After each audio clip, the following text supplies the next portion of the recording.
keluarga Ibu Dwi Linarsih ingkang milaya, keluarga Bapak Agus Marsudi, Ibu Siti Nur Cahyo Heningsih, Bapak-bapak, ibu-ibu, para sederek kula sedaya ngawali atur semoga kula dherekaken muji syukur alhamdulillah wonten ngarsanipun Allah Subhanahu wa taala ingkang sampun paring rahmat nikmat kawilujengan dumateng kula panjenengan sami sehingga wonten ing titik kalenggahan punika kula panjenengan dipun takdiraken Allah saged kempal saged manunggal wonten dalemipun Ibu Dwi Linarsih ingkang kagungan karsa badhe nikahaken putra putrinipun ingkang asma Ananda Laila Hanur Latifah SH badhe dipun nikahaken pikantuk Ananda Reva Ahrul Pamor Firmansyah putra kakung Bapak Agus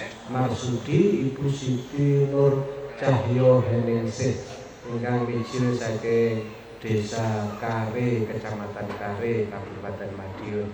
Mugi-mugi acara akad nikah ingkang punika lumampah kanthi rancak lancar wilujeng pikantuk ridhanipun Allah Subhanahu wa taala. Shalawat salam mugi tetep katur dumateng Kanjeng Nabi Muhammad sallallahu alaihi wasallam sumaratah kula warga para sahabat ugi para benderaipun lan mugi-mugi kula jenengan sami dados umatipun lan mugi-mugi pikantuk syafaat fil yaumil qiyamah Allahumma amin. Bapak Ibu para sedherek sedaya, alhamdulillah enjang menika kula minangka petugas saking KUA Kecamatan Kare sesarengan Bapak petugas saking Desa Cormo saged sowan mriki saperlu ngayahi wajib ngawontenaken pencatatan pemeriksaan badhe kaleksanan sedya prosesi akad nikah enjang punika perlu kawuningan bila sedaya persyaratan sampun lengkap pramila acara akad nikah tumunten saged dipun tindakaken dene wali nikahipun menika mangke panjenenganipun Bapak Adi Prayitno. Bapak Adi Prayitno menika bapa kandungipun Bapak Budi Marsono almarhum. Resipun Mbah Kungipun manten putri. Nggih.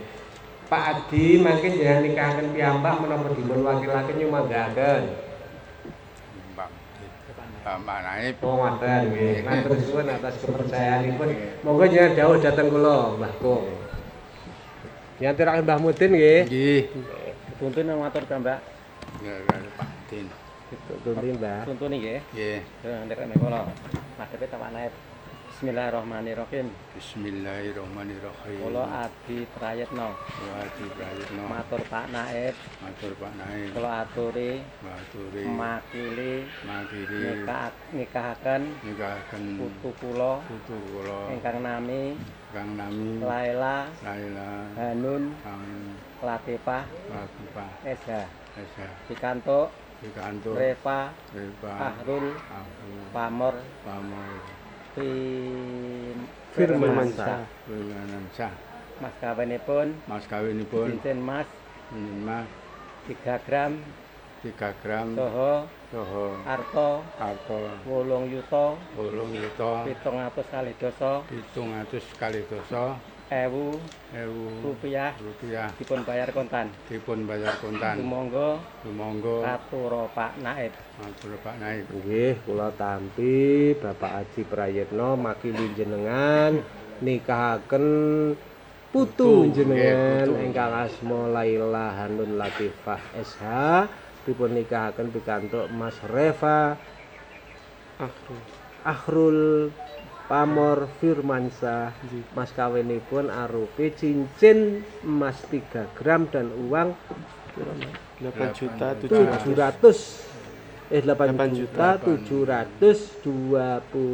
rupiah. Mboten langkung nyuwun donga pangestunipun Mbah Kung badhe kula leksanakaken sak menika nggih. Pakai bahasa apa? Bahasa Indonesia mau. Ampun apa dereng? Saya terima. Alhamdulillahil mahmudi bi nikmatih al-ma'budi bi qudratih al-muta'i bi sultanih al-marhudi min nadhabihi wa satwatih an-nafidhi amruhu fi samaihi wa ardih الذي خلق الخلق بقدرته وميزهم بأحكامه وأعزهم بدينه وأكرمهم بنبيه محمد صلى الله عليه وسلم. إن الله تبارك اسمه وتعالى عظمته جعل المصاهرة سببا لاحقا وأمرا مفترضا أوشج به الأرحام وألزم الأنام. وقال عز من قائل وهو الذي خلق من الماء بشرا فجعله نسبا وسحرا وكان ربك قديرا. وأمر الله يجري على قضائه وقضاؤه يجري إلى قدره ولكل قضاء قدر ولكل قدر أجل ولكل أجل كتاب. يمحو الله ما يشاء ويثبت وعنده أم الكتاب. إن الحمد لله نحمده ونستعينه ونستغفره ونعوذ بالله من شرور أنفسنا وسيئات أعمالنا. من يهد الله فلا مضل له ومن يضلل فلا هادي له. أشهد أن لا إله إلا الله وأشهد أن محمدا رسول الله صلى الله عليه وسلم وعلى آله وأصحابه. يا أيها الذين آمنوا اتقوا الله حق تقاته ولا تموتن إلا وأنتم مسلمون. يا أيها الناس اتقوا ربكم الذي خلقكم من نفس واحدة وخلق منها زوجها وبث منهما رجالا كثيرا ونساء واتقوا الله الذي تساءلون به والأرحام إن الله كان عليكم رقيبا. يا أيها الذين آمنوا اتقوا الله وقولوا قولا سديدا يصلح لكم أعمالكم ويغفر لكم ذنوبكم ومن يطع الله ورسوله فقد فاز فوزا عظيما. أما بعد فإن الأمور كلها بيد الله يقضي فيها ما يشاء ويحكم ما يريد لا مؤخر لما قدم ولا مقدم لما أخر ولا يجتمع اثنان ولا يفترقان إلا بقضاء وقدر وكتاب من الله قد سبق. أقول قولي هذا وأستغفر الله لي ولكم ولوالدي ولمشايخي ولجميع المؤمنين فاستغفروه إنه هو الغفور الرحيم. Monggo sareng-sareng ngaos istighfar. Astaghfirullahaladzim, Astaghfirullahaladzim, Astaghfirullahaladzim. Alladzi la ilaha illa huwal hayyul qayyum wa atubu ilaihi. Ashhadu an la ilaha illallah wa ashhadu anna Muhammadar Rasulullah. Ashhadu an la ilaha illallah wa ashhadu anna Muhammadar Rasulullah. Ashhadu an la ilaha illallah wa ashhadu anna Muhammadar Rasulullah. Ya akhi Refa Akhrul Pamor Firmansyah Ibn Agus Marsudi Uzawwijuka ala ma amarallahu ta'ala bihi min imsakin bima'rufin au tasrifin bi ihsan. Akhi Refa Akhrul Pamor Firmansyah Ibn Agus Marsudi angkah tuka wa zawwajtuka Laila Hanun Latifah S.A.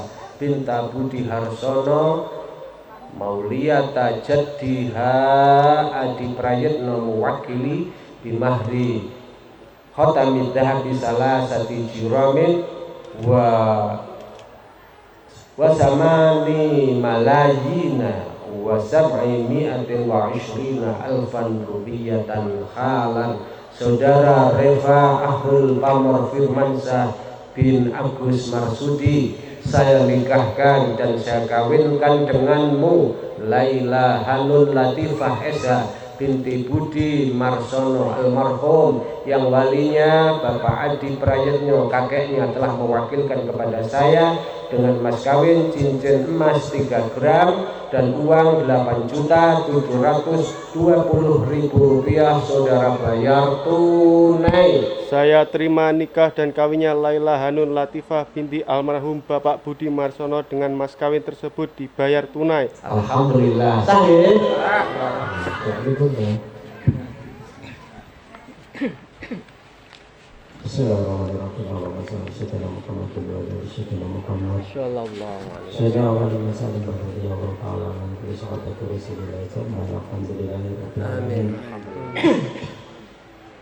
Allah hamdan syakirin hamdan na'imin hamdan wa'abini ma'uwali kabi majidah ya robbana lakal hamdu kama yampai di jalali wajhikal karimi wa'adil sultanik Allahumma salli ala sayyidina Muhammadin wa ala sayyidina Muhammad wa tunjina misani amalil barakat wa takfirana biajalil al-hajat wa tukarina biajalil sa'at wa terqamna biajalil darajat wa tukarina basawah khiyat min jami'al khurafin hayati wa kelamat Allahumma nawwir qulubana bi dzikrika wal barakah wa nawwir qulubana bi taubatil hidayah ya turaqatul mutahhid ya rabbal alamin Allahumma isna bi hubbika wa la qulubina bi qubahatin harika ya rabbal alamin Allahumma salli wa sallim ya karim ya karim ya karim Allahumma alif bainahuma kama rawa wa alif baina yusra wa shura wa alif baina Muhammad Rasulullah sallallahu alaihi wasallam wa khatib Robbana atina fid dunya hasanah wa fil akhirati hasanah wa qina adzabannar walhamdulillahi rabbil alamin. Al-Fatihah. A'udzu billahi minasyaitonir rajim. Bismillahirrahmanirrahim.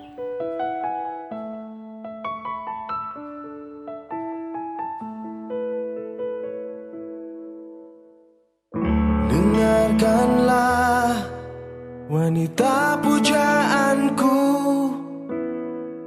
malam ini akan ku sampaikan hasrat suci kepadamu dewiku.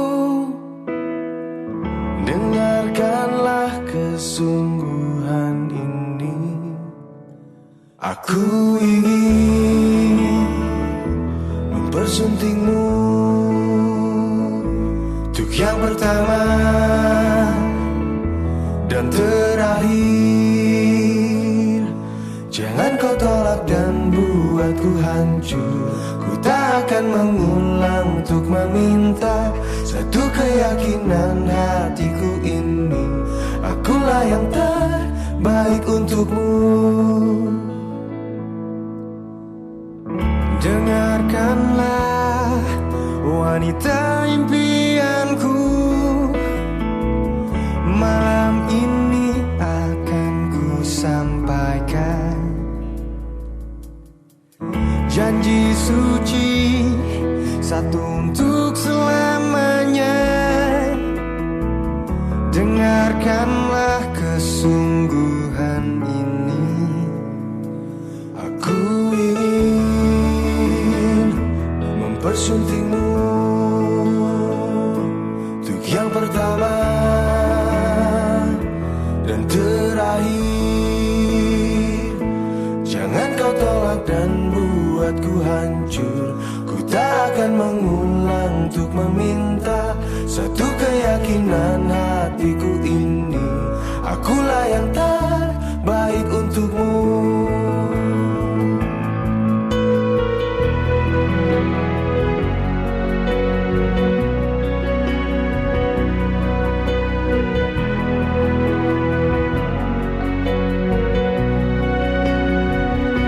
Jangan kau tolak dan buatku hancur.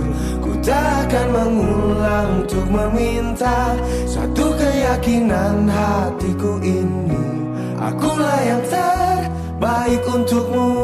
Jangan kau tolak dan buatku hancur. Ku tak akan mengulang untuk meminta satu keyakinan hatiku ini, akulah yang terbaik untukmu.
dalam.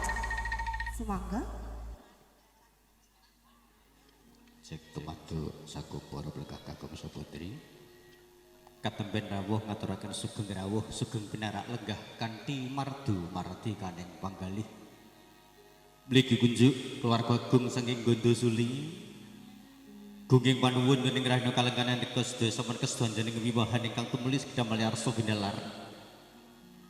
Mawan tuan-tuan dikos sami katonan rawuh wonten wisma ingkang mulya pun Ibu Dwi Linarsih.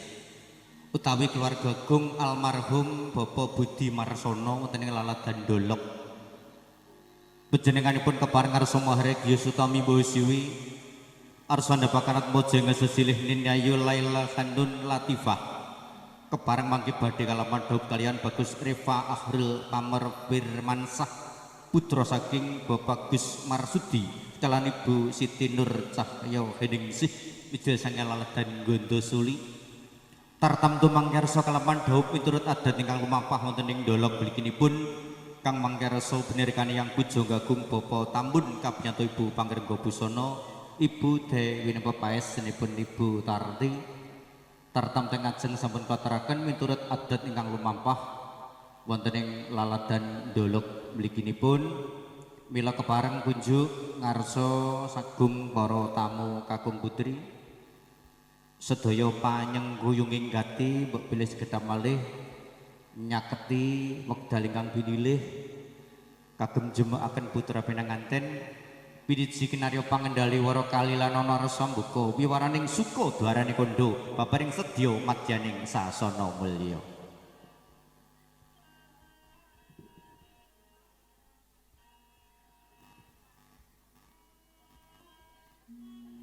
Tuhan sembah miring ulun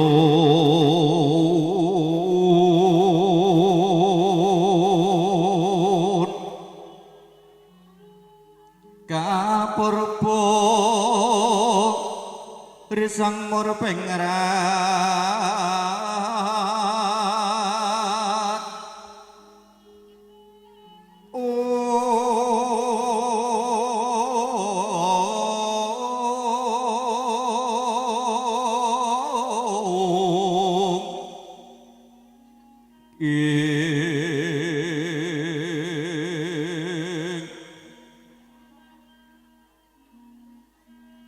sahanane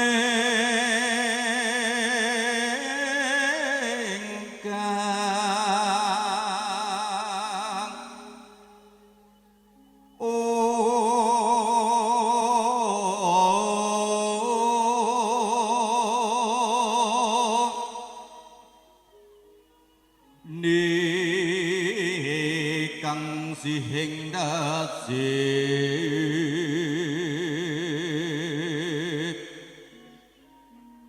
mawe buku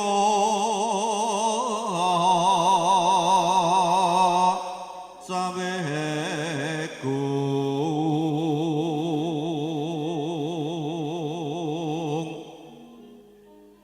mak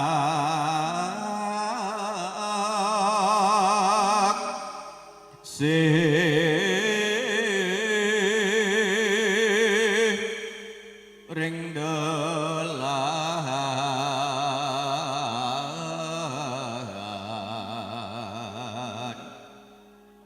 kian kanang pamujuing wong rinjing nayakening naturuting ratku tama mangguwa manugrahing ling siwa sukata dangu musminulya.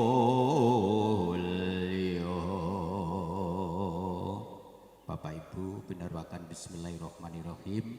Mugi salmiring gati purwa madya temeke kwasana kasembatan lulus raharja kalis ing berbeda amin. Katemben nampi sasmita saking Eyang Puja Gagung kang mulya nyipun Bapak Tambun nika parikedah punang pinanganten dipun panggihaken miturut adat ingkang lumampah wonten ing Dolok. Parikedah sakderengipun tabuh 11 nek kedah sampun mancik pasangan dados pangapunten ngatur ninga katur Bapak Ibu sedaya para tamu bilih menika benten kados sing padatan manten Budin boten dipun wijilaken dados langsung panggih kararanto yang pujangga ten caketipun pasangan lumadi kewala kagelak kasuwun mangke samakta kadang-kadang New Vega Music nyarengi selawat surkal kapiyarsa tumapeng adicara panggih tumuli badhe kalampahan kairing pantungo barakallahu laka wa baraka alaika wa jama'a bainakum fil khair. Katuring kakete lelenggahan kula dherekaken jumeneng satawis asung pakurmatan dauping ponang penanganten ingkang kepareng arsa sinong-songan song-song mulya waosan selawat Nabi. Allahumma sholli ala Muhammad.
Sallallahu ala Muhammad Sallallahu alaihi wasallam Sallallahu ala Muhammad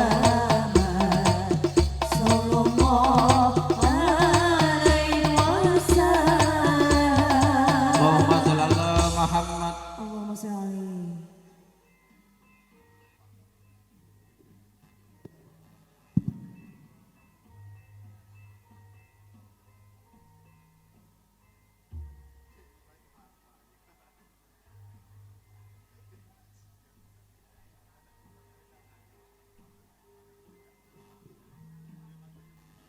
Adat lumampah dateng dolok Bapak Ibu. Perno benerkane yang bujonggo tartamtu pari kedah putra pinanganten kekalih niku sigra pun dherekaken Rama Ibu kinanthi wonten wisma pribadi. Karana punapa madyaning suka kalenggane sangat mojo penganten sarimbit nenggih Nini Ayu Laila Hanun Latifah katemben kalapan dhuwur kalian Bagus Rifa Ahrul Pamor Firmansah kanthi benerkahan Rama Ibu wonten wisma pribadi mugi-mugi tansah tinebihna saking rubeda sengkala cinaketna kawilujengan tata raharja titi tetrep salami laminya. Mugi-mugi kang putra kalih satemah tansah jajak kang sarwi jumujuk jejeg ngenya jumangkah jumbuh kang ginayuh sembada ingkang arsa sinedya hinayon dening Gusti kang murbeng hayu miring puji mewah pangastuti hayu hayu rahayu.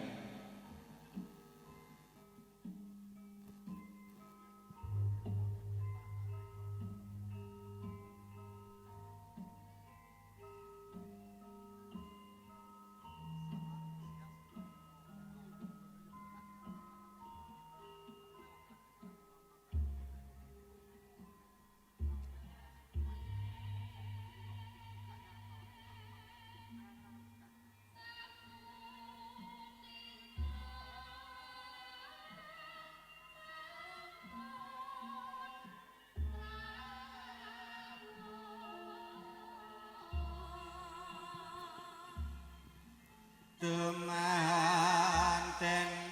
kakung lan putri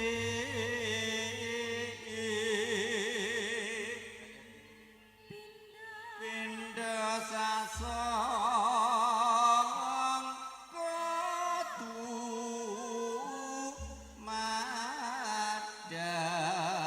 Bapak Ibu kadhepen rawuh ngaturaken sugeng rawuh sugeng minarak lenggah kanthi mardu mardi kaning panggalih wonten kalenggan kebareng sawetawis sembuka wiwaraning suka dwaraning kondo babering sedya madyaning sasana mulya mila merwakani menggah wigati sing sedya kepareng lang rumiyin ngaturaken assalamualaikum warahmatullahi wabarakatuh. Alhamdulillah alhamdulillahi rabbil alamin wa bihi nasta'inu ala umuri dunya waddin. Allahumma sholli wa sallim wa barik ala habibina wa syafi'ina wa maulana Muhammadin. Absau salam wa atau imata amdat hulu janata rabbikum bisalam amma ba'du. Nuwun mugi kepareng wonten ing rahina kalenggahan kula ingkang pradapa sinaraya parikedah anjejeri pahargan prasaja ingkang gindelar negawit saking karana piniji tinuding ingkang mengku gati nenggih keluarga agung almarhum Bapak Budi Marsono utawi keluarga agung Ibu Dwi Linarsih wonten ing laladan Dolok piniji kinarya pangendali wara kali lan ana rasa mbuka wiwaraning suka dwarane kondo babaring sedya madyaning sasana mulya. Kunjuk ngarsipun para pepunden, para pinisepuh, sesepuh hadi sepuh ingkang dahat kinabekten saha ingkang satuhu kana ing pamawas wewah wedha ing pitutur. Pangemban-pangembating praja Dolok Cermo ingkang minangka pusaraning adil saha ingkang minangka pandam-pandhaming kawula dasih ingkang satuhu dahat sinudarsana.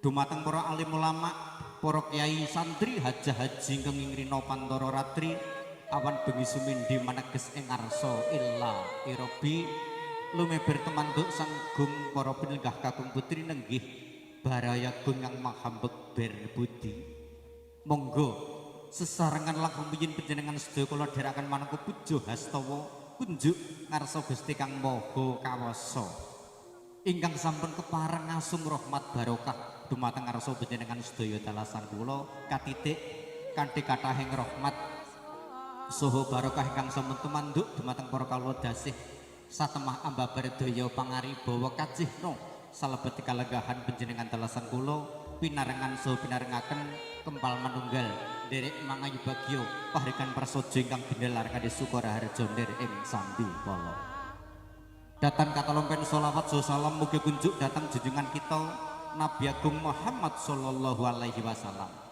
nenggih panjenenganipun priyantun luhur ingkang mawantu-wantu kanthi syafaatipun bijang wonten yaumul kiamah amin wiwahan sawetawis kepareng wis pinurwakan kanthi jembuking putra pinanganten sarimbit tai panggihing putra pinanganten ingkang katemben binirkahane yang pujangga agung kabiyanto Ibu Pangrengga Busana kalampan kanthi nirbaya nir sangsaya parandening mangke mbok bilih sawetawis karana Rama Ibu tai kadang besan Sutrisna saking laladan Gondo Suli Rama Ibu saking Bagus Rifa Ahrul Pamor Firmansah kadosipun dereng keparang lenggah hanya ketikeng putra dereng lumebet wonten Wisma Wiwaha tartamtu saksih wonten ing sasana Palerman mila mangke kunjuk ingkang piniji kepareng badhe nyalarani kepareng ngarsa methuk rawuhipun kadang besan tumuli mangke sigrapun derekaken lumebet wonten Wisma Wiwaha lenggah sawetawis lumadening tata dicara adat krobongan jangkep sungkeman kacar kucur dahar buga jenar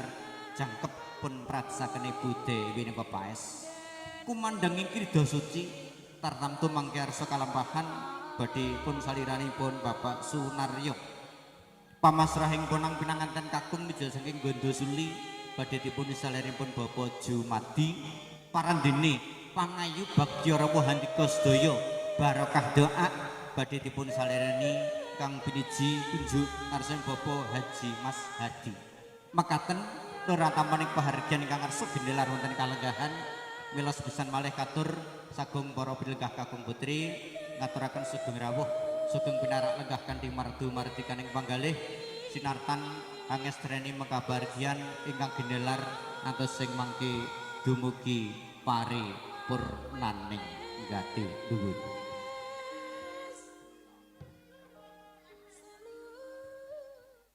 Bapak Ibu ngajeng kula sampun matur dereng jangkep menawi Rama Ibu saking ponang penanganten kakung dereng lumebet wonten Wisma Wiwaha.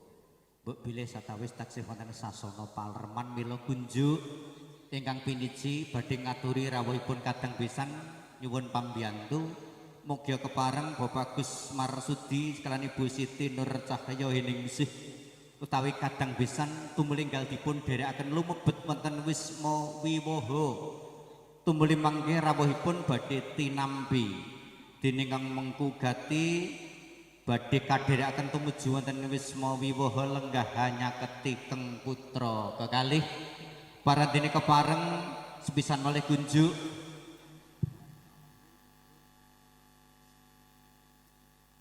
sesarengan mangke kadang-kadang New Vega Music nyarengi rawuhipun kadang besan tebih saking Gondo Suli tumeli tinampi Kang Mengku Gati kadherekaken lumebet wonten Wisma Wiwaha saking Gondo Suli sak margi-margi tansah ngasung pepeling mring sesami.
nampi rawuhipun katang pisan kapareng tebih saking Bondo Suli kapareng legahang nyaketikeng putra kakali.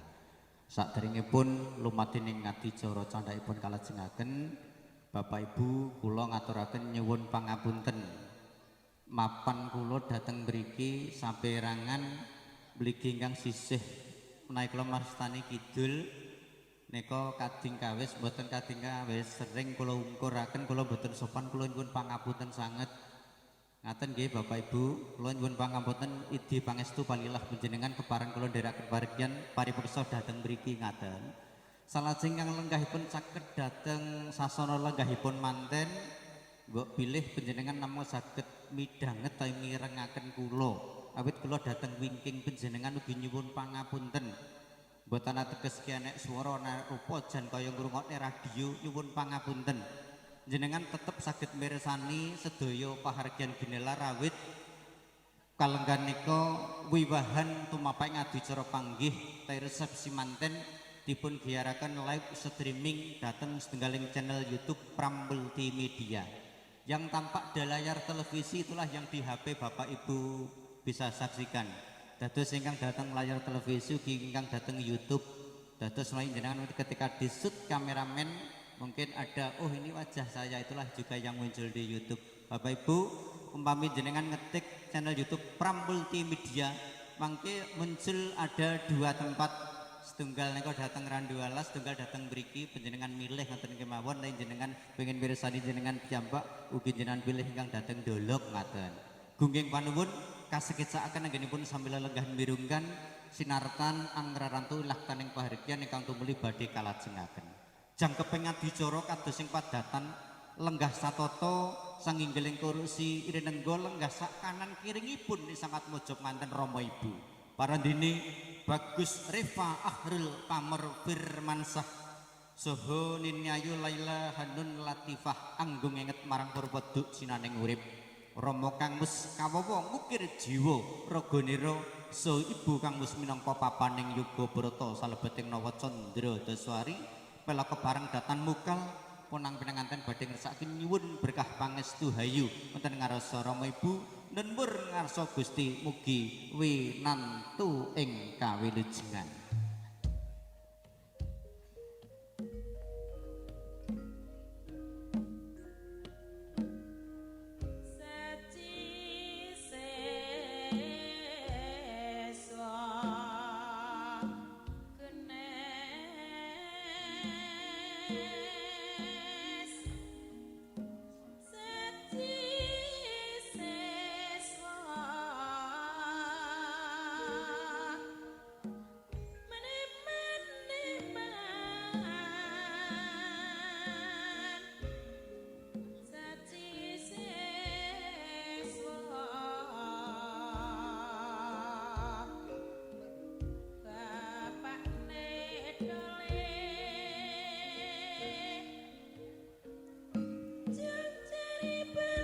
Leng-lenging driya mangu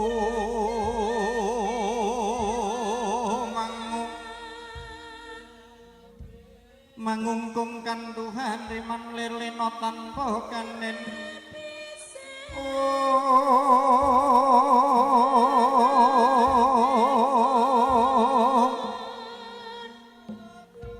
mujudaken bektinira dumateng garwa kinasih jengkar sahabat tabu saking palanggahaniro sangat mojo pengantin putri Ninyayu Laila Hanun Latifah sigro sumembah mring kakung kawijining pangandika kang pasimat kepunden kula wonten pariwisma Kang Mas Reva Ahlul Pamer Firmansah ngaturaken sembah pangabekti kula mugi kunjuk Kang Mas Yayi garwane pon kakang bektimu wis ing Suntapa ya wong ayu.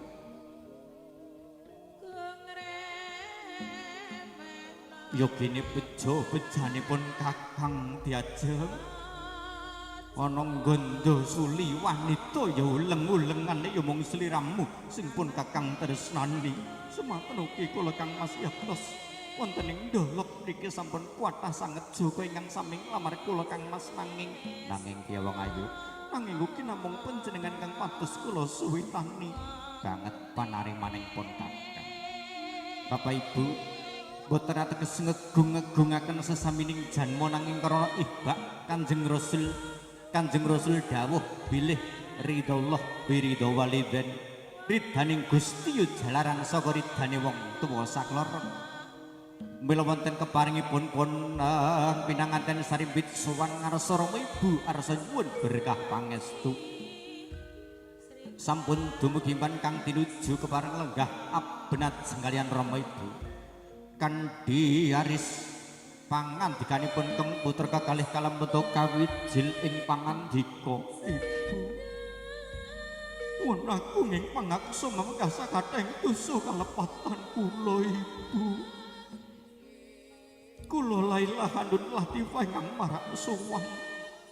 Dosa punapa ingkang kula sandang bebentuk punapa ingkang kula tampi yen tananto putih astawa saking panjenengan. Sematan ugi kula Rama, kula Reva Ahrul Pamor Firman saha ingkang sowan.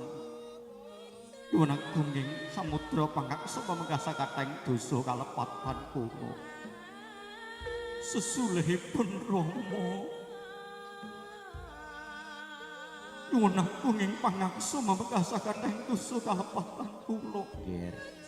Putrining Sun Nini Ayu Laila Handun Latifah uga nggih bocah bagus Reva Ahrul Pamor Firmansah. Bekti mung sing sun tampa. Aja maning mung kowe sing dadi panyuwunmu ya nggih. Nanging senajan to bebasan sukmaning wong tuwa cinabul paton bisa dadi lantarane kamulyanmu bakal ndak wulungake. Wis kono-kono nggih. Putraku sira bocah sakloron mara gagi enggal-enggal sowan ana ngarsaning Rama kelawan ibumu sing sangka dalem dhandha sulih yo nggih. Klestokaken kawuh panjenengan Rama Ibu. Lon-lon nang tindak irari sangat maja penganten sarimbit. Kanthi kawis tinggal akekanten asta sigra sowan ngarsa Rama Ibu ing saking dalem gandha suli. Rama Ibu keng putra kalingang marak sowan kene-kene nggih putraku sira bocah saklono mara gagi enggal asra lenggah caket kelawan ingsun mara gagi kene nggih Rama Ibu berkah pangestu saking panjenengan mapan tuantu kula suwun nggih bekti mau sing sun tampa leweh-leweh sira ya nggih bocah bagus Reva Ahrul Pamor Firmansah menawa wae wiwit ing kalungguhan iki Sira Arsa Sumandha ana ing dolok paweling ingsun nggih sira sing apik karo keluargamu apik karo tangga teparumu apik karo kanca-kancamu kepara nggih isaha migunanana tumraping liyan krana ngapa jroning Al-Qur'an wis disebutke yen to khairun nas anfa'uhum linnas tegese becik-becike menungso yen to iso migunani tumraping liyan yo nggih. Dene kang keloro ngomong sang ngomong sing apik pangucap kang becik yo nggih. Krana salamatul insan fi hibdil lisan tegese slamete menungso gumantung piye oleh njaga lisane. Mula yo nggih paweling ingsun sira sing gemis titing-ati waspada duga-duga digawa pengati-ngati aja kere. Kula stokaken dawuh panjenengan Rama Ibu. Dawuh tiyang asepuh ingkang tansah mituhu mengkastaya dawuh-dawuhipun Rama kelawan Ibu. Tandha yekti tumangkeping sedya manunggaling jiwa kelawan raga sajuga babar priya bagus Reva Ahrul Pamor Firmansah sawiji mijil putrine Ayu Laila Handun Latifah nggih sira bocah sakloron jroning bebrayan supaya ayam tentrem selawase siji dawing Rama lan Ibu dieling-eling nggih tindakno aja dipakulinak ning rebutan bener ning kulinakno royokan salah ana bab apa wae dirembug bebarengan sakwise dirembug bebarengan dipasrahke ngarsaning Gusti krana ngapa nggih innal amra kullahu lillah sak temene kabeh urusan ana astaning Gusti Allah paweling ingsun nggih dieling-eling sira tindake jejang kaping prastawa titikalaken Bapak Ibu kinarya darmaning kakungang sejati bagus Reva Ahril Pamer Pirmansah kepareng amung arsa asun Gunakaya wohing pambudi lumantar upacara adat ingkang kaprah kasebat winastan kacar kucur parandene jarwa dasa ing kacar kucur wong liya dadi sedulur panyuntaking Gunakaya wong liya dadi keluarga isining kacar kucur kacang kawak beras kawak wong liya dadi sanak kenging napa sedaya winastan kawak nggawit saking amung kapundhut saking tembung Arab qawamum tegesipun tanggung jawab sigra arsa tinampi dening sangat mojo penganten putri yayi dawuh Kang Mas iki wong ayu pun Kakang Asun Gunakaya tampanana Kang Mas Cimaka punden kula wonten bali wisma sampun kula tampi wujuding Gunakaya pambudi peparing panjenengan mugi-mugi king kinarya kakung bunji kesanging bebrayan Kang Mas Rama ibu ingkang kaping kalih kepareng kula marak sowan kula badhe titip wujuding Gunakaya wohing pambudi peparingipun Kang Mas Reva Ahril Pamer Pirmansah Rama ibu nggih wong tuwa bakal dakah-dakah nampane kayane anak yunduk ora liwat sira senggrukun kalawan garwamu mung wae paweling ingsun nggih putriku peparinging garwamu saperangan sira sedekahake yunduk krana asedekah tutut faul balak sedekah iso ngedohke saka balak kula stokaken Rama ibu dawuh panjenengan tinampi Rama ibu tumuli sinipun sawetawis jejang keping prastawa kados sing padatan bilih titikalang lenggah sawetawis sanggeling kursi gori sangat mojo penganten saribit badhe ngersakaken dahar sesarengan wujuding dahar buga jenar dahar tegesing maem buga sekul jenar kuning menawi wonten ngayub Yakarta hadiningrat menika ingkang ngarsa linambahan wujuding dahar kembul nanging menawi wonten dolok menika kaprah kasebat dulang-dulangan Kang Mas monggo rati caket ya mawon wong ayu luwih dhisik sliramipun Kakang dulang ning ayun donga bismillahirrahmanirrahim Allahumma barik lana fima rozaqtana wa qina adzabannar kene wong ayu kene maragake jan Kang Mas gantos panjenengan kang kula ladosi ki Kang Mas wong ayu ngono bener sing kok atur gawe dipancen mantan anyar monggo Kang Mas kula ladosi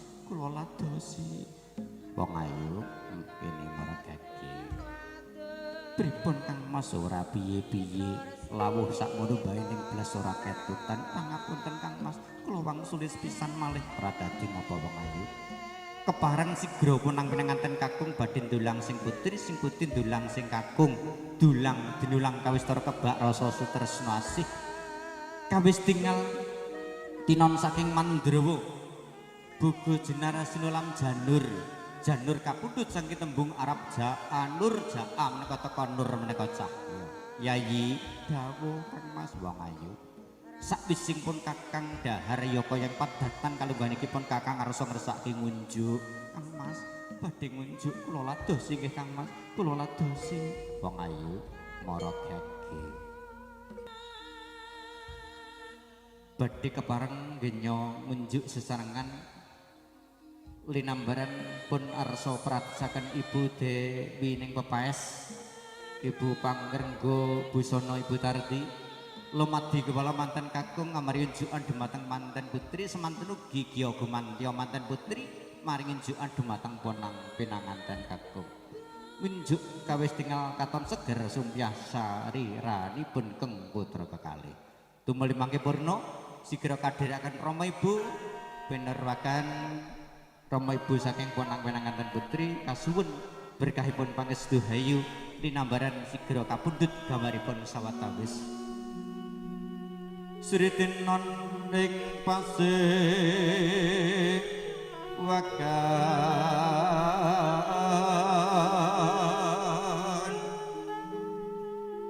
busana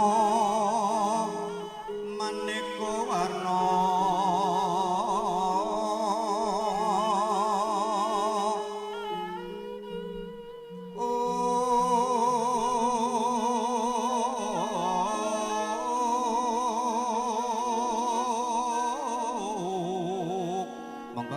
juru pangkit gambar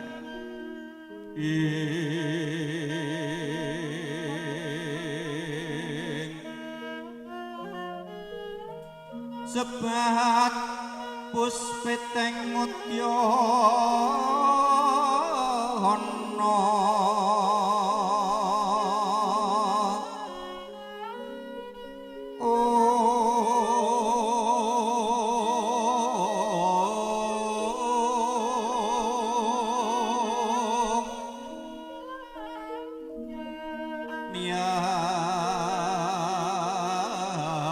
panjrahing sarwa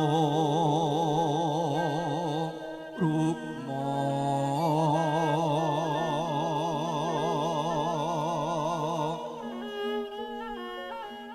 renggeng manik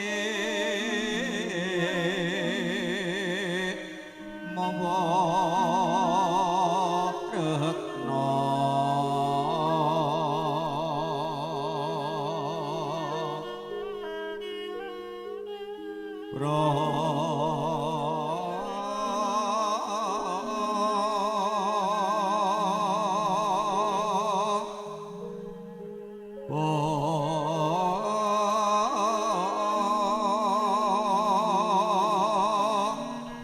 Prabanyosu mirat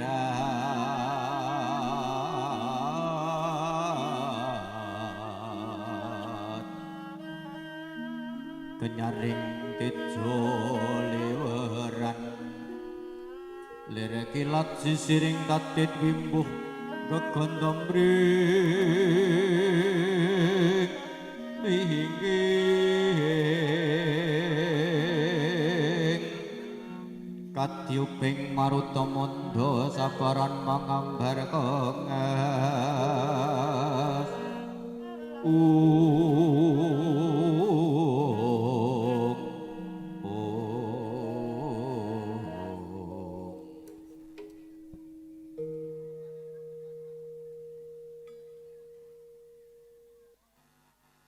Sagung berbelegah kagung sawana putri penaning adicara jangkep katemben pun bersaken ibu panggrenggo busana kalambahan pinurakan sukeman kacar kujuru dahar bego jenar pinengkasan ganyu minjuk dari sawatawis